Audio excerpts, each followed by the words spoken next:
अंधारातून प्रकाशाकडे नेणारे, भिवू नकोस, मी तुझ्या पाठीशी उभा आहे, हम गया नहीं जिंदा है, या वाक्याची प्रचिती देणारे आपले ब्रह्मांड नायक श्री स्वामी समर्थ महाराजांच्या चरणी कोटी कोटी प्रणाम. नमस्कार. श्री स्वामी समर्थ. स्वामी भक्त हो, आज एका ताईने आपल्याला अतिशय सुंदर असा अनुभव शेअर केलेला आहे.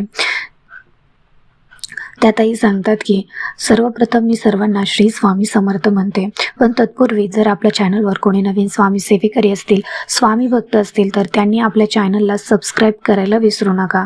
तर चला मग ताईंच्या अनुभवाला आपण सुरुवात करूया.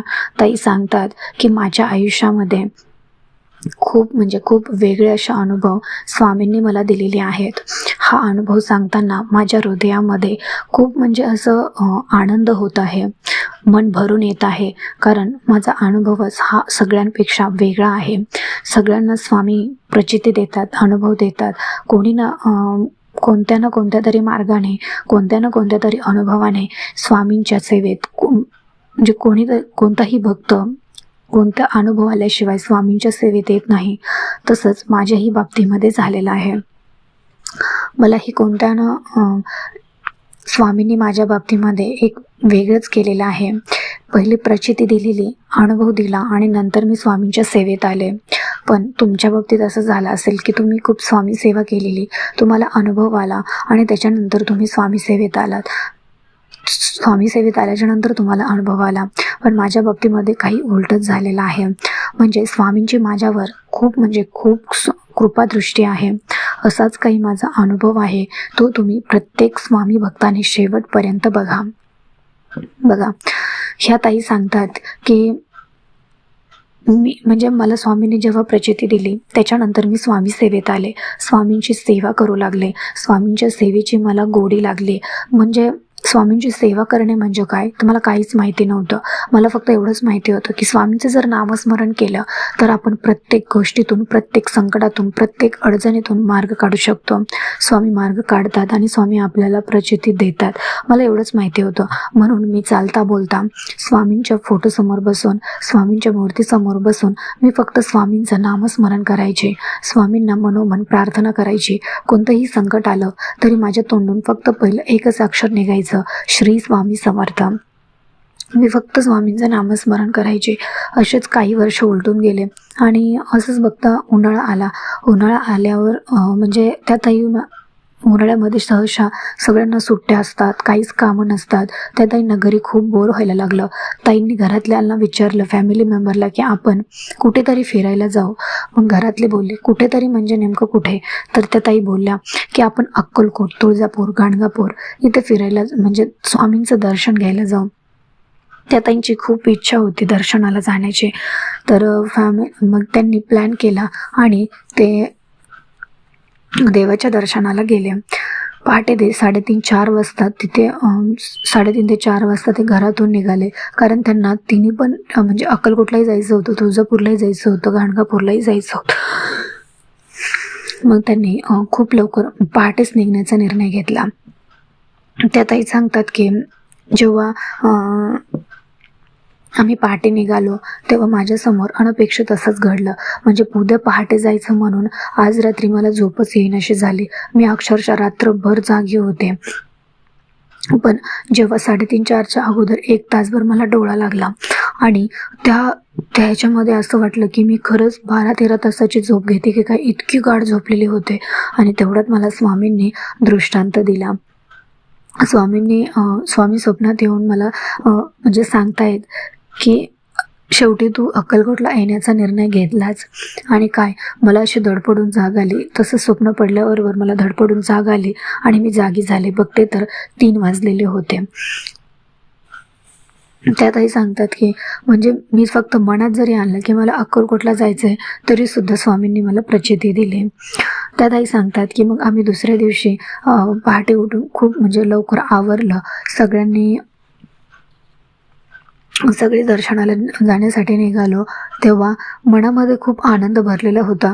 जसं की आपण खूप दिवस सासरी राहिलेलो असतो आणि आपल्याला जर माहेरी यायचं असेल तर माहेरी येताना जो आनंद होतो ना, अगदी तसाच आनंद ताई सांगतात की मला अक्कलकोटला जाताना झालेला होता. असं वाटायचं की मी खूप म्हणजे मी माझ्या मनातलं सगळं दुःख जिथे सांगते ना तिथे त्या स्थानावर मला जायचं आहे, माझं मन मोकळं करायचं आहे. आणि म्हणजे मनामध्ये खूप आनंद भरलेला होता आणि उत्साही होता की मला स्वामींचं दर्शन म्हणजे स्वामींच्या दर्शनाला जायचं, स्वामींच्या दर्शनाला जायचं आहे. त्या ताई सांगतात जेव्हा मनामध्ये आनंद तर होताच, मग आम्ही एकदम उत्साहाने स्वामींच्या दर्शनाला गेलो. गेल्याबरोबर तिथे काहीच गर्दी नव्हती. जाता जाता आम्ही तुळजापूर केलं, त्याच्यानंतर अक्कलकोटला गेलो. अक्कलकोटला गेल्याच्या बरोबर तिथे काहीच गर्दी नव्हती. तिथे काहीच गर्दी नव्हती. सगळं काही म्हणजे गेला असंच नंबर लागलेला होता. आणि मी जेव्हा स्वामींच्या समोर गेले, स्वामींच्या समाधीसमोर गेले, दर्शन घ्यायला गेले, तेव्हा खूप मन इतकं भरून आलं की अक्षरशः डोळ्यामध्ये अश्रू थांबत नव्हते. हे प्रत्येकाच्या बाबतीत होत नाही. ज्याच्या मनामध्ये स्वामींविषयी खरंच शुद्ध भाव आहे किंवा मन निर्मळ आहे, स्वच्छ आहे, अशाच मनामध्ये स्वामींविषयी भावनिकता निर्माण होते. स्वामींविषयी आपल्याला डोळ्यात अश्रू येतात. जेव्हा मी स्वामींकडे बघायचे तेव्हा मला माझे सगळे दुःख आठवायचे आणि त्या दुःखातून कसं मला स्वामींनी बाहेर काढलं ते आठवून मला रडू थांबत नव्हतं, डोळ्यातले अश्रू थांबत नव्हते. कारण स्वामींची लीला इतकी अगाध आहे ना, इतकी अगाध आहे की मी तुम्हाला शब्दात वर्णन करू शकत नाही. तुमच्याही बाबतीमध्ये जर तुम्ही खूप दुःखात असाल, संकटात असाल आणि तुम्हाला जर स्वामींनी त्यातून बाहेर काढलं असेल आणि तुम्ही एकदा अक्कलकोटला जाऊन या, स्वामींना सगळं तुम्ही मनातलं सांगा. जेव्हा तुम्ही स्वामींच्या समाधीसमोर मठात जाणार तेव्हा तुमच्याही डोळ्यात पाणी आल्याशिवाय राहणार नाही. कारण तेवढी जवळीक आपली स्वामींची आणि आपली झालेली असते. स्वामींवरती आपण अतूट विश्वास ठेवलेला असतो, श्रद्धा ठेवलेली असते आणि त्यातूनच स्वामी महाराज आपल्याला मार्ग दाखवत असतात. बघा, प्रत्येकाच्या आयुष्यात स्वामी वेगवेगळ्या रूपामध्ये दर्शन देतात, पण माझ्या बाबतीमध्ये स्वामींनी मला स्वप्नात येऊन दर्शन दिलं. आणि जेव्हा मी अक्कलकोटला पोहोचले तेव्हा तिथेही मला स्वामींनी साक्षात प्रचिती दिली. जेव्हा मी स्वामींच्या समोर रडत होते तेव्हा माझ्यासमोर मला असं दिसत होतं की कोणीच, म्हणजे इतकी गर्दी होती तरीसुद्धा मी जेव्हा डोळे झाकले स्वामींच्या समोर गेल्यावर तेव्हा माझ्यासमोर फक्त आणि फक्त स्वामी महाराजच मला दिसत होते. मला दुसरं कोणीही दिसत नव्हतं. पण डोळे उघडले तर प्रचंड गर्दी होती. पण जेव्हा मी डोळे झाकून स्वामींचं दर्शन घ्यायचे तेव्हा मला फक्त आणि फक्त स्वामी महाराज हसतानाच दिसायचे. इतका मोठा अनुभव हा स्वामींनी मला अक्कलकोटला गेल्यावर दिला. अक्कलकोटचंही दर्शन झालं. दर्शन झाल्याच्या नंतर आम्ही थोडं त्या गाभाऱ्यात बसलो. गाभाऱ्यात बसून स्वामींचं नामस्मरण केलं आणि प्रसाद घेतला आणि आम्ही परतीच्या प्रवासाला म्हणजेच गाणगापूरला गेलो. तिथून गाणगापूर 1 ते 1.5 तासावरतीच आहे आणि मग गाणगापूरला जाण्याची पण खूप इच्छा होती, म्हणून आम्ही गाणगापूरला पण गेलो. कारण जेव्हा आपण स्वामींच्या सेवेत येतो तेव्हा साक्षात आपण दत्त महाराजांचीही सेवा करत असतो. कारण स्वामी समर्थ महाराज म्हणजे साक्षात आपले दत्त महाराज आहेत. म्हणून गाणगापूरला सुद्धा गेलो. गाणगापूरला गेल्यावर तिथे खूप असं आगळं वेगळंच बघायला मिळायचं. म्हणजे कोणाला असं बाहेरची बाधा किंवा कोणाला वाईट शक्ती असे वेगवेगळे प्रकार झालेले दिसतात. म्हणजे कोणी झाडावर चढलेलं दिसायचं, कोणी एखाद्या तारेवर चढलेलं दिसायचं, मंदिराच्या गाभाऱ्यात वरती जी इमारत आहे तिथे चढलेलं दिसायचं. म्हणजे असे एकदम वेगवेगळे प्रकार अनुभवायला मिळायचे, म्हणजे बघायला मिळायचे तिथे. आणि माझ्या मुखामध्ये सतत स्वामींचं नामस्मरणच चालू होतं. आणि स्वामींना मी फक्त एकच प्रार्थना करायची की स्वामी महाराजा, दत्त महाराजा, मला तुमचं दर्शन हवं आहे, मला तुमचं दर्शन हवं आहे. म्हणून तिथे गेल्याच्या नंतर काय घडलं बघा. आम्ही जेव्हा संगमावर गेलो तेव्हा संगमावर गेल्याच्या नंतर तिथे औदुंबराचं वृक्ष आहे. औदुंबराच्या वृक्षाकडे बघितल्यावर मनामध्ये मला तो गुरुचरित्र ग्रंथाचा 48वा अध्याय मला आठवला, की ज्यामध्ये एका भक्ताला स्वामींनी, दत्त महाराजांनी, ज्याला कुष्ठरोग झाला होता, त्याची व्याधी दूर व्हावी म्हणून त्यांनी दत्त महाराजांकडे प्रार्थना केली होती. तर दत्त महाराजांनी त्यांना फक्त एक सांगितलं होतं की तू हे वाळलेलं औदुंबराचं लाकूड तू तुझ्या शेतामध्ये लाव किंवा त्या जागेवर लाव. जे दत्त महाराजांनी त्या भक्ताला जागा सांगितली होती, त्या जागेत एक वाळलेलं लाकूड लावायला सांगितलं होतं आणि त्याला रोज कळशीभर पाणी घाल म्हणून सांगितलं. तर त्या भक्ताने दत्त महाराजांवर कोणतीही टीका न करता, निंदा न करता, स्वामींवरती, दत्त महाराजांवरती श्रद्धा ठेवून ते झाड लावलं आणि ते लाकूड लावलं. झाड सुद्धा नव्हतं, ते वाळलेलं औदुंबराचं लाकूड होतं आणि ते लाकूड लावलं आणि त्याला रोज श्रद्धेने कळशीभर पाणी घातलं. तर प्रत्येक येणारे जाणारे जे काही लोक होते ते त्या भक्ताला खूप टोमणे मारायचे, टोचून बोलायचे, अशा लाकडाला कुठे काही फळ येत असतं का, अशा लाकडाला कुठे काही पालवी फुटत असते का, ज्याला मुळच नाही आहेत. पण त्या दत्त महाराजांच्या भक्ताने, स्वामी भक्ताने त्या लोकांकडे लक्ष दिलं नाही. त्याने श्रद्धेने त्या लाकडाला कळशीभर पाणी घातलेलं आहे, कारण त्याच्या मनामध्ये एकच होतं की मला दत्त महाराजांनी सांगितलंय ना, म्हणजे ते काहीतरी असणारच. म्हणजे हा जो विश्वास ठेवून त्याने तो कळशीभर रोज पाणी घालायचं ठरवलं ना, हाच विश्वासाला दत्त महाराजांनी त्याला अनुभव दिला. जसजशी त्याला पालवी फुटली तसतसं त्याचा कुष्ठरोग कमी होत गेला. जसजसे त्या झाडाला पालवी फुटायला लागली तसतसं त्याचा कुष्ठरोग पूर्णपणे नष्ट व्हायला लागला आणि खूप त्याला पालवी फुटली आणि त्याचा कुष्ठरोग अचानकपणे नाहीसा झाला. हे बघून त्याचे गावकरी किंवा जे येणारी जाणारी लोक जे बोलायचे की तो ह्याला पाणी का घालतोस आणि काहीच होणार नाही, तीच लोक त्याचा कुष्ठरोग बरा झाल्यावर बोलायला लागली की खरंच दत्त महाराजांचा महिमा अगाध आहे आणि औदुंबराच्या झाडाशी खरंच दत्त महाराजांचा वास आहे, याची प्रचिती मला आलेली आहे. खरंच स्वामी म्हणजे आणि जेव्हा त्या ताईंना औदुंबराविषयी एवढं महत्त्व किंवा तो अध्याय त्यांना आठवला, तेव्हा त्यांना तिथे पारायण करायची खूप इच्छा झाली, खूप म्हणजे खूप इच्छा झाली. त्यांच्या घरच्यांना त्या म्हणायच्या की आपण 2-3 दिवस इथेच राहू, मला संगमावर पारायण करायची खूप इच्छा आहे, खूप म्हणजे खूप इच्छा आहे. पण त्यांचे घरचे काही थांबले नाहीत.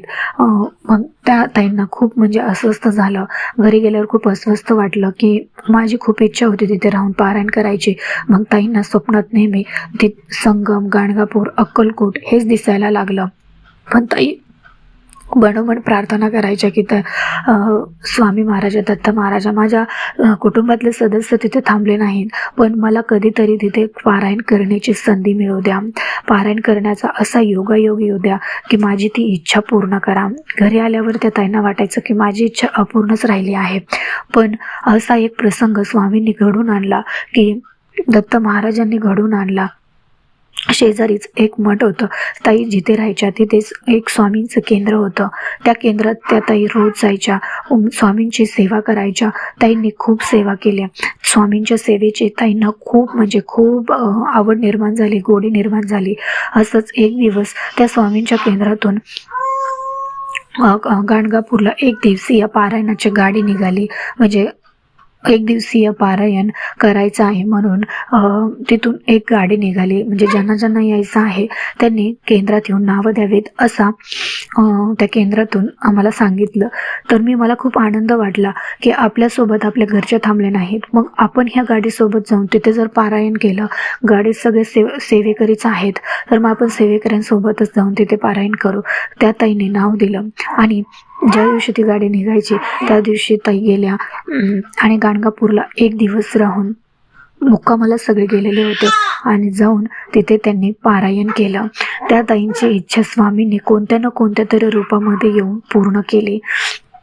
खरंच स्वामींचा महिमा एवढा अगाध आहे ना. आपण म्हणतो ना की स्वामी आपली इच्छा अपूर्ण ठेवतात, दत्त महाराज आपली इच्छा अपूर्ण ठेवतात.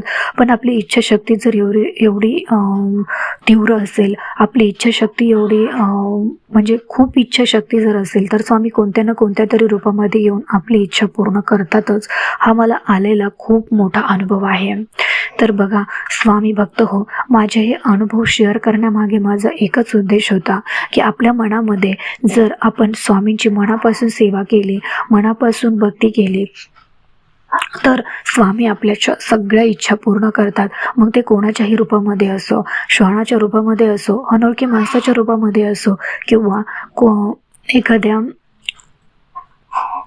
जे सकाळी सकाळी येतात वासुदेवाच्या रूपामध्ये असो, कोणाच्याही रूपामध्ये येऊन स्वामी आपली इच्छा पूर्ण करतातच. पण आपल्याला ते ओळखता येत नाही. जेव्हा आपल्याला ती व्यक्ती भेटून जाते त्याच्यानंतर उलगडा होतो की ते आपल्याला भेटले होते, ते स्वामी होते म्हणून. ज्या त्या वेळेस जर आपल्याला स्वामी ओळखायला आले, खरंच तो भक्त खूप नशीबवान आहे असं समजायला हरकत नाही. तर बघा, हे सगळे माझ्या आयुष्यात आलेले स्वामींचे दिव्य अनुभव होते. हे अनुभव तुम्हाला कसे वाटले मला कमेंट करून नक्की सांगा. आवडले असतील तर आपल्या चॅनलला लाईक, शेअर आणि सबस्क्राईब करायला विसरू नका. तर भेटूया अशाच एका अनुभवासोबत, नवीन स्वामी सेवेसोबत. तोपर्यंत सर्वांना श्री स्वामी समर्थ. धन्यवाद.